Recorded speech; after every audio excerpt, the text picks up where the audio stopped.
Chapter 19. Anne. Never had such joy reigned in the nursery of the Large family. Never had they dreamed of such delights as resulted from an intimate acquaintance with the little girl who was not a beggar. The mere fact of her sufferings and adventures made her a priceless possession. Everybody wanted to be told over and over again the things which had happened to her. When one was sitting by a warm fire in a big glowing room, it was quite delightful to hear how cold it could be in an attic.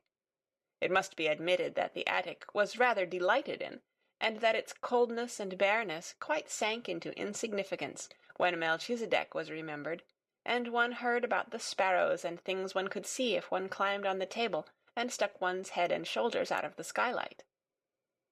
Of course, the thing loved best was the story of the banquet, and the dream which was true. Sarah told it for the first time the day after she had been found. Several members of the Large family came to take tea with her, and as they sat or curled up on the hearth-rug, she told the story in her own way, and the Indian gentleman listened and watched her. When she had finished, she looked up at him and put her hand on his knee. "That is my part," she said. "Now, won't you tell your part of it, Uncle Tom?" He had asked her to call him always Uncle Tom. "I don't know your part yet, and it must be beautiful." So he told them how, when he sat alone, ill and dull and irritable, Ram Dass had tried to distract him by describing the passers-by, and there was one child who passed oftener than anyone else. He had begun to be interested in her, partly perhaps because he was thinking a great deal of a little girl, and partly because Ram Dass had been able to relate the incident of his visit to the attic in chase of the monkey. He had described its cheerless look, and the bearing of the child, who seemed as if she was not of the class of those who were treated as drudges and servants. Bit by bit, Ram Dass had made discoveries concerning the wretchedness of her life. He had found out how easy a matter it was to climb across the few yards of roof to the skylight, and this fact had been the beginning of all that followed. "Sahib," he had said one day, "I could cross the slates and make the child a fire when she is out on some errand. When she returned, wet and cold, to find it blazing, she would think a magician had done it." The idea had been so fanciful that Mr. Karisford's sad face had lighted with a smile, and Ram Dass had been so filled with rapture that he had enlarged upon it, and explained to his master how simple it would be to accomplish numbers of other things. He had shown a childlike pleasure and invention, and the preparations for the carrying out of the plan had filled many a day with interest, which would otherwise have dragged wearily. On the night of the frustrated banquet, Ram Dass had kept watch, all his packages being in readiness in the attic which was his own, and the person who was to help him had waited with him, as interested as himself in the odd adventure. Ram Dass had been lying flat upon the slates, looking in at the skylight, when the banquet had come to its disastrous conclusion. He had been sure of the profoundness of Sarah's wearied sleep, and then, with a dark lantern, he had crept into the room, while his companion remained outside and handed the things to him. When Sarah had stirred ever so faintly, Ram Dass had closed the lantern slide and lain flat upon the floor.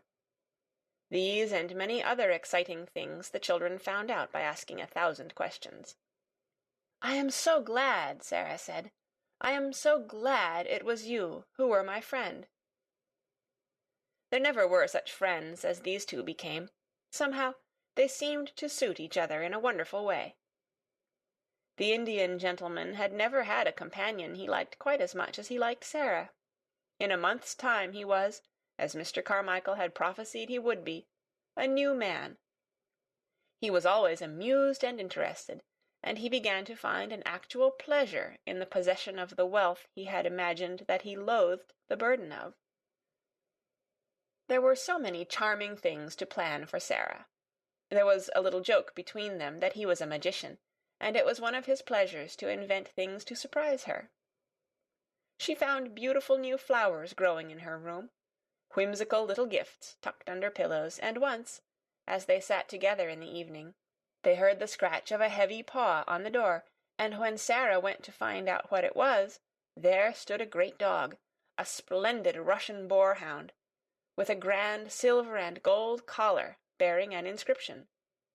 "I am Boris," it read. "I serve the Princess Sarah." There was nothing the Indian gentleman loved more than the recollection of the little princess in rags and tatters. The afternoons in which the Large Family, or Ermengarde and Lottie, gathered to rejoice together were very delightful. But the hours when Sarah and the Indian gentleman sat alone and read or talked had a special charm of their own. During their passing, many interesting things occurred. One evening, Mr. Karisford, looking up from his book, noticed that his companion had not stirred for some time, but sat gazing into the fire. "What are you supposing, Sarah?" he asked. Sarah looked up, with a bright color on her cheek. "I was supposing," she said. "I was remembering that hungry day, and a child I saw." "But there were a great many hungry days," said the Indian gentleman, with rather a sad tone in his voice. "Which hungry day was it?" "I forgot you didn't know," said Sarah. "It was the day the dream came true." Then she told him the story of the bun shop, and the fourpence she picked up out of the sloppy mud, and the child who was hungrier than herself. She told it quite simply, and in as few words as possible, but somehow the Indian gentleman found it necessary to shade his eyes with his hand, and look down at the carpet. "And I was supposing a kind of plan," she said, when she had finished.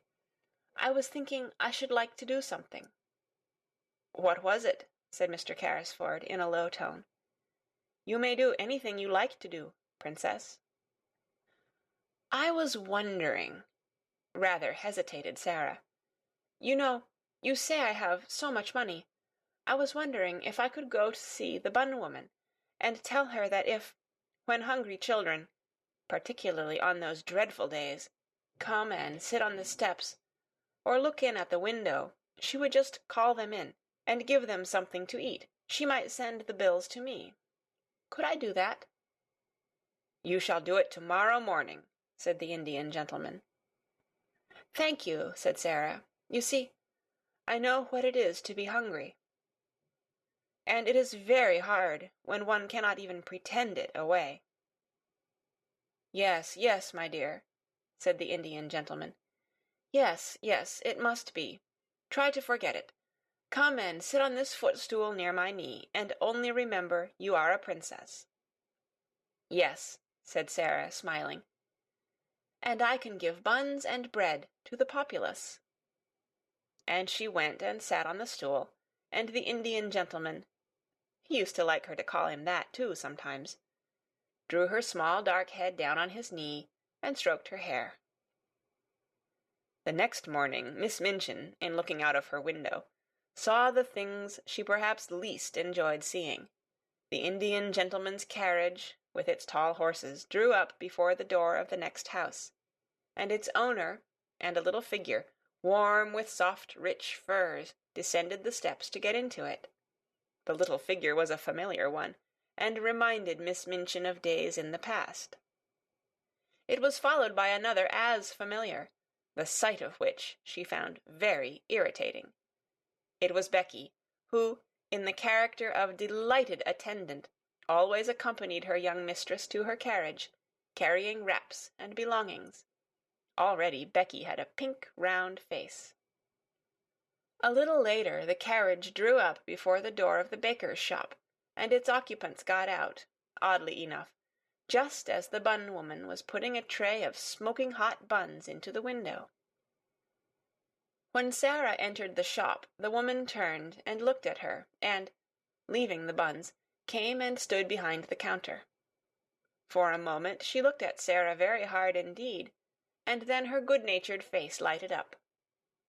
"I'm sure that I remember you, miss," she said, "and yet—" "Yes," said Sarah, Once you gave me 6 buns for 4pence, and you gave 5 of 'em to a beggar child," the woman broke in on her. "I've always remembered it. I couldn't make it out at first." She turned round to the Indian gentleman and spoke her next words to him. "I beg your pardon, sir, but there's not many young people that notices a hungry face in that way, and I've thought of it many a time. Excuse the liberty, miss," to Sarah, "but you look rosier and, well, better than you did that. "I am better, thank you," said Sarah, "and I am much happier, and I have come to ask you to do something for me." "Me, miss?" exclaimed the bun woman, smiling cheerfully. "Why, bless you, yes, miss. What can I do?" And then Sarah, leaning on the counter, made her little proposal concerning the dreadful days, and the hungry waifs, and the buns. The woman watched her, and listened with an astonished face. "Why, bless me," she said again, when she had heard it all. "It'll be a pleasure to me to do it. I am a working woman myself, and cannot afford to do much on my own account, and there's sights of trouble on every side. But, if you'll excuse me, I'm bound to say, I've given away many a bit of bread since that wet afternoon, just along a-thinking of you, and how wet and cold you was, and how hungry you looked, and yet you gave away your hot buns as if you was a princess." The Indian gentleman smiled involuntarily at this, and Sarah smiled a little too, remembering what she had said to herself when she put the buns down on the ravenous child's ragged lap. "She looked so hungry," she said. "She was even hungrier than I was." "She was starving," said the woman. "Many's the time she's told me of it since, how she sat there in the wet, and felt as if a wolf was a-tearing at her poor young insides." "Oh, have you seen her since then?" exclaimed Sarah. "Do you know where she is?" "Yes, I do," answered the woman, smiling more good-naturedly than ever. "Why, she's in that there back room, miss, and has been for a month, and a decent, well-meanin' girl she's going to turn out, and such a help to me in the shop and the kitchen as you'd scarce believe, knowin' how she's lived." She stepped to the door of the little back parlour and spoke, and the next minute a girl came out and followed her behind the counter. And actually it was the beggar child, clean and neatly clothed, and looking as if she had not been hungry for a long time. She looked shy, but she had a nice face, now that she was no longer a savage, and the wild look had gone from her eyes.